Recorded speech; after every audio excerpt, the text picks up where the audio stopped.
Donc j'ai intégré l'ESIA en 2003, donc je tire de 4e, 5e année, j'avais des choix d'options qui se sont offerts à moi et je me suis orienté sur une majeure système d'information banque-finance. Alors le SIE, ça m'a apporté plein de choses, c'est d'abord des relations, c'est une capacité d'apprentissage, de débrouille, je le dis souvent. Ça m'a offert une façon de concevoir les choses, la vie, je pense, assez différente d'autres écoles.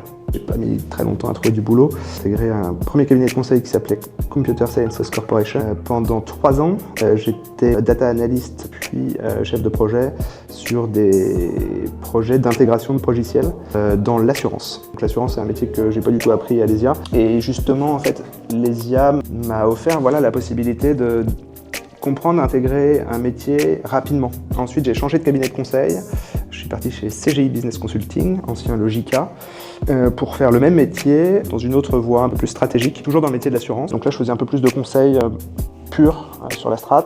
Et j'avais une mission chez Natixis Assurance et j'ai fini chez le client puisqu'il m'a offert un poste assez intéressant que j'ai eu du mal à refuser. Le projet, il est né donc en 2015. J'en ai un peu parlé en famille et du coup, je me suis associé avec mon père pour acheter un vignoble. On a prospecté une vingtaine de vignobles en France et un aux US.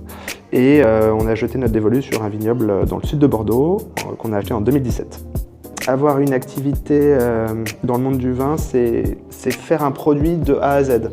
Donc de la taille de l'arbre à la création de la bouteille et du vin.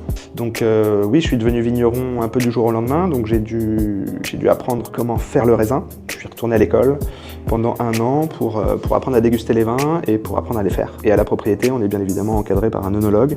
Un œnologue conseil d'une part, mais on a aussi un responsable d'exploitation qui est œnologue de formation. J'essaye à travers mes vins de montrer le travail des vignerons et de ce que la nature nous donne tous les millésimes, donc tous les ans.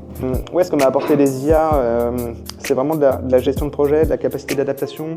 Moi, je pense que l'ESIA, effectivement, c'est une école qui permet une ouverture d'esprit, qui permet de comprendre les processus, qui permet également de trouver des solutions rapidement. C'est cette capacité d'adaptation qui est vraiment, je pense, au cœur du cursus de l'ESIA.